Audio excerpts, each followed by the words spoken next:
Perilaku ataupun kesadaran diri dari seorang siswa dalam pengendalian dirinya untuk mematuhi peraturan-peraturan yang memang telah disepakati bersama.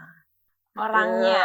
Iya. Nah, kita sebagai guru juga tentu harus mencontohkan. Betul sekali. Tidak? Waduh, ini agak berat ini. Berat. Kira-kira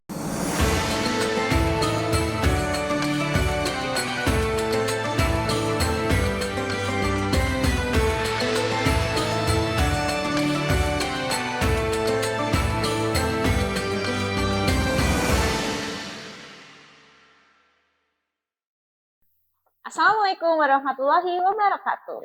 Selamat datang di Wonderful Ramadan bersama saya Aulia dalam segmen Open, Opini Pendidikan.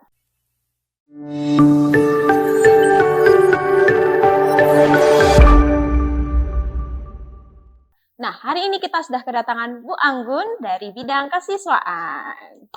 Assalamualaikum. Waalaikumsalam. Nah, karena guest kita hari ini adalah Bu Anggun, bidang kesiswaan tentu berkaitan erat dengan kedisiplinan. Ya kan, Bu Anggun? Betul sekali. Nah, menurut Bu Anggun, kedisiplinan itu apa sih? Disiplinan ya.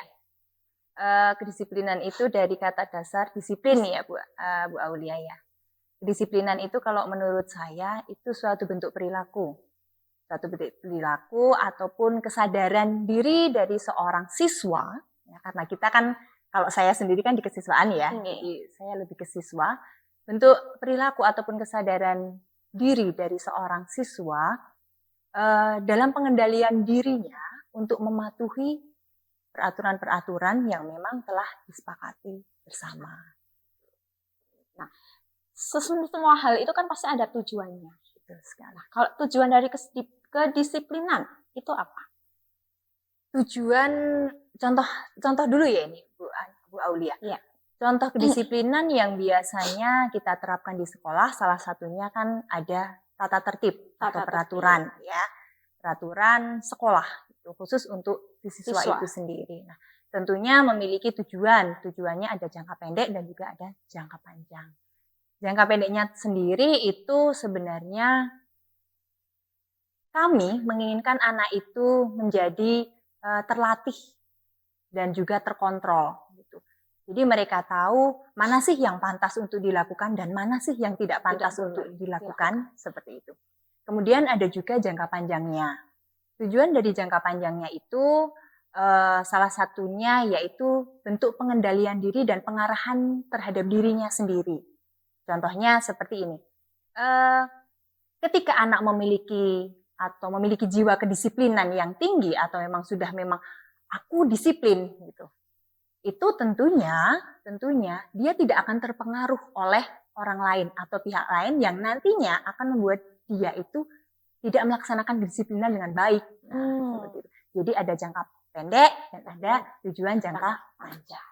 Nah, setelah kita melakukan kedisiplinan, terutama untuk siswa ya, pasti kita pengen ada outputnya dong, ada manfaatnya untuk siswa. Betul, itu. Nah, apa sih manfaat yang bisa siswa terima dari melakukan kedisiplinan?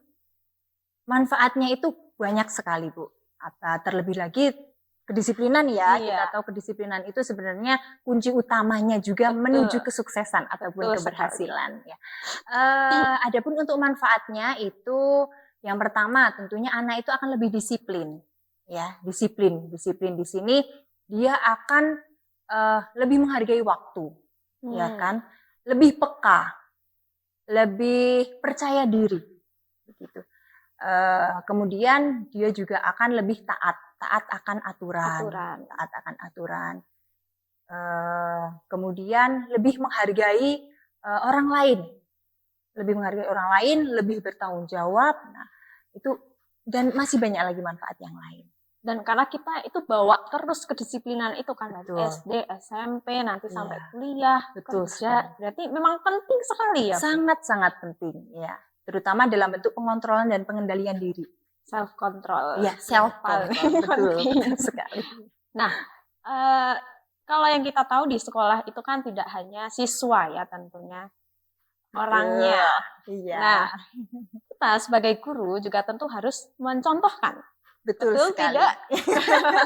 Waduh, ini agak berat ini, Bu. Berat. Nah, kira-kira contoh kedisiplinan apa sih yang bisa kita contohkan ke anak-anak dari guru ke siswa? Siswa.